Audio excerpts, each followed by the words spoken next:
तो दोस्तों ये है brand new cherry flavour part 2 की एक्सप्लेनेशन का वीडियो। और दोस्तों अगर आपने इस सीरीज का पार्ट 1 का एक्सप्लेनेशन नहीं देखा है तो आपको कुछ भी नहीं समझ आएगा। तो सबसे पहले आप पार्ट 1 की सीरीज का एक्सप्लेनेशन पूरा देखें, जिसका लिंक आपको डिस्क्रिप्शन में मिल जाएगा। तो हम चलते हैं सीधा सीरीज की एक्सप्लेनेशन पर। तो एपिसोड की शुरुआत में हम बूरो को देखते हैं, जो कि एक जगह से ढेर सारा मीट खरीदती है और उसे अपने द्वारा बनाए गए गुलामों को खिला देती है, जो कि किसी कुत्ते की तरह बिहेव कर रहे थे। अब इसके बाद हमें लीसा को दिखाया जाता है, जो कि जेनिफर के पति माइक के पास आती है और उसे जेनिफर उर्फ बूरो की सारी सच्चाई बता देती है और उसे बूरो के घर लाकर सब कुछ दिखाती है। जिसके बाद वहाँ बूरो आती है और वो माइक और लीसा से घर चलने को बोलती है ताकि वो उन्हें सारी सच्चाई बता सके। जिसके बाद बूरो वहाँ माइक और दोनों बच्चों के लिए कुछ लंच बनाती है, जिसमें वो कुछ मिलाकर उन सबको बेहोश कर देती है। और यहाँ हमें पता चलता है कि बूरो ने सिर्फ जेनिफर का शरीर लिया है और वो इससे पहले भी कई सारे शरीर में रहकर उसे छोड़ चुकी है, क्योंकि वो बहुत सालों से ऐसा करती आ रही है। इसके बाद वो इन सब का जिम्मेदार लीसा को बताती है और उसके बाद वो लीसा से उसकी मदद करने को भी कहती है, क्योंकि कहीं वो गलती से उनकी जान ना ले ले। इसके बाद वो उन सब की नाक से कुछ निकाल कर खा लेती है,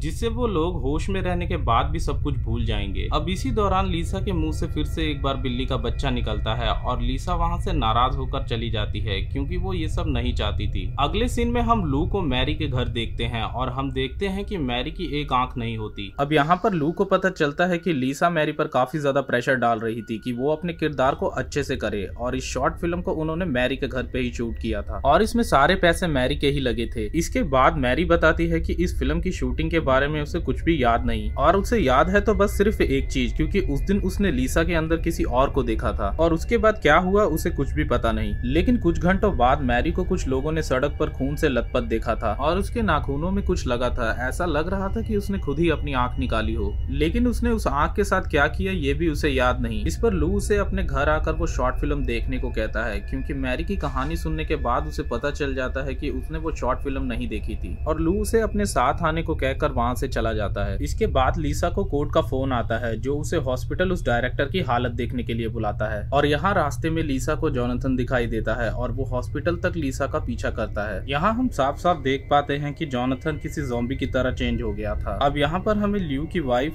जोनाथन और लीसा को हॉस्पिटल में दिखाया जाता है, जिसके बाद वो जोनाथन को लेकर वहाँ से अपने घर चली जाती है। वो लू से सब कुछ बताती है और जोनाथन वहाँ पर कुत्ते को खाने लगता है। अब इस सब के बाद लू लीसा के घर जाकर उसे मारने की धमकी देता है और अपने दोनों आदमियों को लीसा को मारने को कहता है। इधर वापस आने पर वो देखता है कि मैरी वहाँ पर आई होती है, जो कि अपनी शॉर्ट फिल्म देखना चाह रही होती है, और लू उसे वो फिल्म दिखाता है, जिसका एंड देखकर मैरी को पता चलता है कि उसने अपनी आंख निकालकर खुद ही खा ली थी। और अब ये सब देखने के बाद वो लीसा की दुश्मन बन जाती है, और शायद यही कारण था कि उस फिल्म का लास्ट सीन कोई भी देख नहीं पाता था। अब इधर लू के आदमी लीसा को काफी बुरी तरह से मारते हैं, जिससे उसकी हालत काफी खराब हो जाती है। और हम वहाँ जोनाथन को भी खड़ा देखते हैं, जो कि चुपचाप खड़ा होकर ये सब देख रहा था, जिसे लीसा कहती है कि मुझे बूरो के पास ले चलो। अब अगले सीन में हमें वो वक्त दिखाया जाता है कि जब लीसा मैरी के साथ अपनी शॉर्ट फिल्म को शूट कर रही थी, और हमें पता चलता है कि लीसा और मैरी लवर थे, और मैरी चाहती थी कि वो दोनों इस शॉर्ट फिल्म को पियोतो नाम के एक ड्रग्स के नशे में शूट करें, क्योंकि वो इस फिल्म को एक अलग लेवल पे पहुंचाना चाहते थे। अब मैरी ये भी कहती है कि उस आखिरी सीन को शूट करते वक्त उन दोनों के अलावा कोई और भी वहाँ नहीं होना चाहिए, जिस पर लीसा मान जाती है, और शायद उस ड्रग्स के नशे की वजह से ही मैरी अपनी आंख को सच में निकाल कर खा लेती है। अब हम लीसा को बूरो के पास एक टब में सोते हुए देखते हैं, जो कि ये सब सपने में देख रही होती है। और इस सब के बाद हम लू को देखते हैं, जो कि अपने आदमियों से लीसा के बारे में पूछता है, और वो उसे कहता है कि उसने लीसा को मार डाला है, लेकिन उसे ठिकाने नहीं लगाया। और वो लू को ये भी बताता है कि वहाँ पर उसका बेटा जोनाथन भी आया हुआ था, जिसको लेने के लिए और लीसा की लाश को देखने के लिए लू निकल ही रहा होता है कि तभी मैरी भी उसके साथ चलने को कहती है, क्योंकि उसने लू की फोन पर हो रही बातों को सुन लिया था, और अब लू की तरह वो भी उसकी जानी दुश्मन बन चुकी होती है। और वो इसलिए क्योंकि लीसा उसे उस हालत में छोड़कर आ गई थी। इधर बूरो लीसा का इलाज करके उसे काफी हद तक ठीक कर देती है, और लीसा को वहाँ फिर से वही स्पिरिट्स दिखाई देती हैं, जो उसे पहले भी दिखाई दे रही थी, और वो उन्हें देखकर काफी डर जाती है। अब इधर ल्यू और मैरी लीसा के अपार्टमेंट जाते हैं, जहाँ उन्हें लीसा और जोनाथन दोनों ही नहीं मिलते, लेकिन वहाँ पर काफी सारा खून बिखरा हुआ था। जिसके बाद लू मैरी के साथ बूरो के यहाँ जाकर लीसा के बारे में पूछता है कि तभी उसे छींकें आने लगती हैं, और हर छींक के साथ उसके नाक से खून निकलता है, जिसकी वजह वजह से लू घबरा कर वहाँ से चला जाता है। इसके बाद बूरो लीसा से लू और मैरी को उसे ढूंढते हुए वहाँ तक आने के बारे में बताती है और फिर से उसे टब में एक व्हाइट लिक्विड में रहने को कहती है और उसे एक कहानी सुनाती है। बूरो आगे बताती है कि करीब 900 साल पहले वो किसी जेम्स नाम के आदमी की बॉडी में थी जो कि एक घने जंगल में रहता था। तभी एक दिन उसको एक सफेद जैगुआर दिखाई देता है जो कि आम जैगुआर से काफी अलग होता है क्योंकि उस जैगुआर के अंदर कोई स्पिरिट रह रही होती है। लेकिन उस जैगुआर को जेम्स पसंद आता है, जिसके बाद उन दोनों में प्यार हो जाता है और वो मादा जैगुआर जेम्स को अपनी सारी शक्तियां दे देती है, जिसके बाद जेम्स उन शक्तियों की मदद से बहुत ही बड़ा राजा बन जाता है और एक सुंदर राजकुमारी से शादी करता है। और वो मादा जैगुआर इस ताकत के बदले में जेम्स से एक बलिदान की उम्मीद करती है। कुछ समय बीत जाने के बाद जेम्स को पता चलता है कि उसकी तरफ दुश्मन राज्य की एक बहुत बड़ी सेना बढ़ रही है जो कि रास्ते में हर किसी को मारते काटते हुए उसकी तरफ आ रहे होते हैं। लेकिन वो कहाँ होते हैं जेम्स को इसका कोई पता नहीं था, इसीलिए वो उस व्हाइट जैगुआर से मदद मांगता है, जिस पर वो जैगुआर उसे एक रिचुअल करने के बारे में बताता है जिसमें जेम्स को एक खास मेढक के पसीने को चाटना होगा, जिसके बाद वो अपने दुश्मनों के बारे में जान सकेगा। और जेम्स इस रिचुअल को पूरा करता है, जिसके बाद वो अपने दुश्मनों का पता लगाकर उन्हें जाल में फंसाकर मार देता था। लेकिन जैगुआर इस टॉड रिचुअल के पूरा होने के लिए जेम्स से बलिदान में उसकी बीवी को लाने को कहता है। लेकिन जेम्स उस जैगुआर को किसी और का बलिदान देकर धोखा देता है, जिससे गुस्सा होकर जैगुआर उसकी बीवी को खा जाता है और जेम्स को भी अधमरी हालत में करके वहाँ से चला जाता है। तभी जेम्स एक जवान लड़की को देखता है और अपनी आखिरी समय में किसी तरह अपनी स्पिरिट को उस लड़की में ट्रांसफर कर लेता है और उसी के बाद से जेम्स लगातार अपना शरीर बदल रहा है। और बूरो बताती है कि उस जैगुआर को मारकर किसी ने अपना सोफा बना लिया है और उस जैगुआर की स्पिरिट किसी दूसरी दुनिया में कैद है, जिससे बूरो अभी भी भाग रही है। जिसके बाद लीसा पहले से काफी ज्यादा अच्छी हो जाती है और उठकर वो जोनाथन और बाकी सब लोगों के बारे में पूछती है जिनको बूरो ने गुलाम बनाया होता है। इस पर बूरो बताती है कि ये लोग मर चुके हैं, लेकिन ये उसका ऑर्डर मानते हैं और कभी कभी ये अपने घर जाने या उनके अपनों से बात करने की कोशिश करते हैं, क्योंकि अंदर से ये वही लोग हैं जो कि पहले थे। अब लीसा वहाँ से बूरो को अपनी जान बचाने के लिए धन्यवाद देकर अपने दोस्त कोड और उसकी गर्लफ्रेंड के साथ निकल जाती है। लीसा अपने घर कुछ सामान लेने आती है क्योंकि वो आज कोड के घर रुकना चाह रही होती है। इधर लू के बताने के बाद उन दोनों में से एक आदमी मैरी और लीसा के घर पहुंचता है क्योंकि उन्हें बूरो ने ऐसा करने को कहा था। लेकिन मैरी छिप जाती है और लीसा पता नहीं कैसे अचानक से उस आदमी पर हमला करके उसका आधा सिर खा जाती है। तब तक वहाँ रॉय भी पहुंच जाता है और लीसा उसे मारने के बाद उसकी लाश को ठिकाने लगाने के लिए उसकी मदद करती है। लेकिन कोड कुछ अजीब बर्ताव कर रहा होता है, लेकिन फिर सब लोग मिलकर लीसा की मदद करते हैं और उसकी बॉडी को ठिकाने लगाने के लिए जाते हैं, क्योंकि इस सब के बीच कोड अपनी गर्लफ्रेंड से ब्रेकअप कर लेता है, इसीलिए वो उनके साथ नहीं जाता। अब इसके बाद वहाँ छुपी हुई मैरी निकलती है जो कि कोड की आंख फोड़कर उसे मार डालती है और इधर लीसा के बेसमेंट का दरवाजा काफी तेज से खटखटाना शुरू हो जाता है। अब लीसा और बाकी सब मिलकर लाश को ठिकाने लगा रहे होते हैं और रॉय भी लीसा से ब्रेकअप करने के लिए और अपनी जिंदगी में फोकस करने के लिए फैसला करता है और लीसा भी उसके इस फैसले में उसका साथ देती है। दूसरी तरफ हम मैरी को बूरो के पास जाते हुए देखते हैं और लीसा अपने घर में कोड की लाश को देखकर काफी हैरान हो जाती है। अब अगले सीन में हमें जोनाथन को दिखाया जाता है जो कि अपने पिता लू से बीच पर जाने की बात कर रहा होता है और अगले ही पल हम जान पाते हैं कि ये लू का एक सपना था। इसके बाद लू दूसरे गुंडे को कॉल करता है और उससे पूछता है कि क्या तुम्हारे भतीजे ने लीसा नोवा को मार दिया। अब इस सब के बारे में उसे भी कुछ पता नहीं होता और वो दूसरे आदमी से सब कुछ पता करने की जिम्मेदारी अपने ऊपर लेता है। इसके बाद लू प्रोड्यूसर एल्विन से मिलता है और दोनों मिलकर फैसला करते हैं कि ये फिल्म लीसा को डायरेक्ट करने को दी जाए और फिर लू लीसा को कॉल करता है कि वो जोनाथन को लेकर उसके पास आए और बदले में वो उसे इस फिल्म को डायरेक्ट करने देगा। लेकिन लीसा उसे मना कर देती है और लू उसे छुपे हुए लफ्जों में जान से मारने की धमकी देता है। इधर बूरो मैरी को भी उस सफेद पानी के बाद टब में सोख कर आती है और दूसरी तरफ लीसा बूरो के यहाँ आकर उस मेढक को चाट लेती है क्योंकि वो सोचती है कि इससे उसे लू के बारे में पता चल जाएगा। मेढक को चाटते ही उसे फिर से वही घोष दिखाई देता है जिससे वो डर जाती है और तभी बूरो वहाँ पर आकर लीसा को बताती है कि ये सिर्फ एक मेढक को चाटना नहीं होता बल्कि ये पूरा रिचुअल होता है जिसे अब उसे पूरा करना पड़ेगा, क्योंकि वो अब अगर ऐसा नहीं करेगी तो वो 6 घंटे में मर जाएगी और उसे इस रिचुअल को पूरा करने के लिए सेक्स और ब्लड मैजिक की जरूरत होगी। और फिर लीसा सेक्स मैजिक के लिए रॉय के पास जाकर उससे मदद मांगती है, जिसके बाद रॉय उसके साथ इंटीमेट होने के लिए राजी हो जाता है। अब इंटीमेट होते वक्त बूरो लीसा के पसीने को एक जार में निचोड़कर इकट्ठा कर रही होती है जहाँ उसे वही घोष दिखाई देता है जो कि लीसा को भी दिखाई देता था और वो उससे काफी ज्यादा डर जाती है। और इसके बाद वो लीसा को ब्लड मैजिक के बारे में बताती है जिसमें उसको किसी जवान मरे हुए इंसान के कोई बॉडी पार्ट को खाना होगा, जिसके लिए लीसा उसे अपने घर ले जाती है जहाँ पर कोड की लाश पहले से ही मौजूद होती है। इधर दूसरा गुंडा अपने भतीजे को ढूंढते ढूंढते कोड की गर्लफ्रेंड के पास पहुंच जाता है जो कि घबराकर उसे बता देती है कि लीसा ने ही उसके पहले आदमी को मारा था। और फिर वो लोग वहां जाते हैं जहां ये लोग उसकी लाश को ठिकाने लगाने आए होते हैं। अब हम लू को देखते हैं जो अपने बेटे जोनाथन को बुरो को यहाँ से छुपा कर निकाल लेता है और वो उसको सब कुछ याद दिलाने की कोशिश करता है कि तभी उसके हाथ रखते ही जोनाथन के हाथ में उसकी चमड़ी निकल कर आ जाती है और वो समझ जाता है कि जोनाथन मर चुका है। इधर बुरो लीसा के लिए कोट का कान काट कर उसे अंडे के साथ मिक्स कर ऑमलेट बनाकर उसे खाने को कहती है और हम अब लीसा के बेसमेंट के दरवाजे को काफी जोर से हिलता हुआ देख पाते हैं। तभी वही घोस्टली फिगर लीसा के सामने आती है और उसे प्यार से सहलाती है। उसके बाद वही घोस्ट बुरो के चेहरे को चीर देता है जिससे उसकी हालत खराब हो जाती है। इधर वो दूसरा आदमी भी आकर अपने भतीजे की मौत का बदला लेने के लिए लीसा पर गोली चलाता है और लीसा भागते हुए उसी बेसमेंट में चली जाती है जहाँ उसे एक सोफा दिखाई देता है जिस पर जैगुआर की स्किन चढ़ी हुई थी और लीसा को एक चुड़ैल भी दिखाई देती है जिसका चेहरा भी नहीं था और लीसा समझ जाती है कि वो उसकी माँ है और वो चुड़ैल लीसा से कहती है कि जहर का असर खत्म हो गया है और उसे जो करना है करे और फिर उसके बाद वो उसे ढूंढने के लिए वहाँ वापस आ जाए। जिसके बाद वो लीसा को बाहर का रास्ता दिखाती है और तभी वहाँ रॉय उसे मिलने आता है कि तभी ऊपर से वो आदमी लीसा पर गोली चलाता है जो कि उसके कंधे पर लगती है और रॉय लीसा को लेकर वहाँ से तुरंत निकल जाता है। इसके बाद हम एक फ्लैशबैक में देखते हैं कि जब लीसा मैरी के साथ शूट कर रही होती है कि तभी इधर बुरो को एक सफेद रूहानी और वो जैगुआर की स्किन वाला सोफा दिखाई देता है। अब इस सब के बाद हम लीसा को देखते हैं जो कि रॉय के साथ होती है और उसे गोली लगी हुई होती है जिसको वो निकालने में नाकामयाब होती है और उसको अंदर ही छोड़ने का फैसला करती है और वो लू को मारकर बुरो से अपना हिसाब बराबर करने के लिए निकल पड़ती है। सबसे पहले वो लू के घर पहुंचती है और वहां हमें पता चलता है कि जब वो लू के साथ पार्टी में जा रही होती है तो लू ने लीसा के पैर पर हाथ रखा था लेकिन उसने वो हटा दिया था, इसीलिए लू को वहां पर अपनी इंसल्ट महसूस हुई और उसने लीसा से उसकी फिल्म छीन ली। तभी हमें लू की आंख से एक कीड़ा आधा बाहर निकलता हुआ दिखाई देता है जो कि वही कीड़ा होता है जो लीसा ने लू के अंदर ड्रग्स के जरिए पहुंचाया था और लीसा उस कीड़े को निकालती है जो कि बहुत ही ज्यादा बड़ा हो चुका था। अब इस सब के बाद वो लू को माफ करने का फैसला करती है और वहाँ पर डॉक्टर्स को बुलाती है जिसके बाद वो सीधा बुरो के ठिकाने पर पहुंचती है जहाँ उसे वो दूसरा गुंडा मारने आया होता है कि तभी पीछे से मैरी आकर उसे मार देती है और फिर उनकी बातों से पता चलता है कि उस शूट के बाद मैरी वहाँ से भाग गई थी और लीसा ने उसका 2 दिन तक इंतजार किया जिसके बाद वो फिल्म की रिकॉर्डिंग लेकर वहाँ से चली गई। इसके बाद हम वहाँ पर बुरो को देखते हैं जिसकी हालत कुछ ठीक नहीं होती क्योंकि उसका आधा चेहरा खराब हो चुका था और अचानक से उसकी आंख सफेद पड़ जाती है और यही चीज लीसा के साथ भी होती है लेकिन लीसा मैरी को धक्का देकर वहाँ से निकल जाती है। उसके बाद हम बुरो और मैरी की बातों से समझ पाते हैं कि बुरो को लीसा का शरीर चाहिए था और इसके लिए मैरी को लीसा को रोक कर रखना था जिस पर बुरो कहती है कि अब वो फिर से लौट कर आएगी और उनको दूसरा मौका मिलेगा। अब लीसा रॉय से गन मांगती है जिसके बाद वो गन उसे ना देकर खुद गन लेकर उसके साथ बुरो के यहाँ जाता है जहाँ फिर से बुरो मैरी और लीसा का आमना सामना होता है और हमें उनकी बातों से पता चलता है कि जो घोस्ट लीसा को दिख रही थी वो उसकी माँ थी और वो आखिर तक उसे बुरो से बचा रही थी। बातों ही बातों में बुरो लीसा की गोली उसके मुंह से निकाल देती है और उसे कहती है कि वो कमाल की है और उसमें कुछ खास बात है और तभी बुरो उसके अंदर से एक बिल्ली का बच्चा निकलवाने की कोशिश करती है और हम लीसा के अंदर किसी अजीब चीज को देखते हैं जिसकी वजह से वो बुरो के जादू से लड़ पाती है और उसकी बिल्ली निकालने से मना कर देती है। इस पर बुरो कहती है कि तुम में कुछ खास बात है और तुम्हारी इजाजत के बगैर मैं तुम्हारे शरीर पर कब्जा नहीं कर पाऊंगी, जिस पर लीसा उसे मना कर देती है और बुरो अपने बनाए हुए गुलामों से रॉय को बहुत ही बेदर्दी से मारते हुए देखती है और हम वहाँ गुलामों में लीसा के दोस्त कोड को भी देखते हैं जिसके बाद लीसा खुद को वहाँ से छुपाकर भाग जाती है और इस पर मैरी कहती है कि तुम मेरा शरीर ले लो, जिस पर बुरो कहती है कि ये शरीर सिर्फ किराए पर चाहिए, खरीदना नहीं है। इधर हम लीसा के सारे दोस्तों को मरा हुआ देखते हैं। इसके बाद लीसा एल्विन से मिलकर अपनी शर्तों पर फिल्म के लिए नया एग्रीमेंट बनवाती है और वो फिर लू को देखने हॉस्पिटल जाती है जो कि अब अंधा हो चुका था और वो लीसा को वहाँ पर गुड लक विश करता है। अगले सीन में हम लीसा के फ्लैट में उसकी फिल्म का टेप उसके टेबल पर देखते हैं जिसके बाद वहाँ पर एल्विन का कॉल आता है जो कि कई बार फोन कर चुका था और इधर लीसा अपने घर से ब्राजील के लिए निकल रही होती है। आखिरी सीन में हम मैरी को देखते हैं जो कि बुरो के साथ होती है और मैरी बुरो से बाय जेनिफर बोलकर वहाँ पर बुरो के गुलामों के साथ चली जाती है और इसी के साथ ये वेब सीरीज यहीं पर खत्म हो जाती है।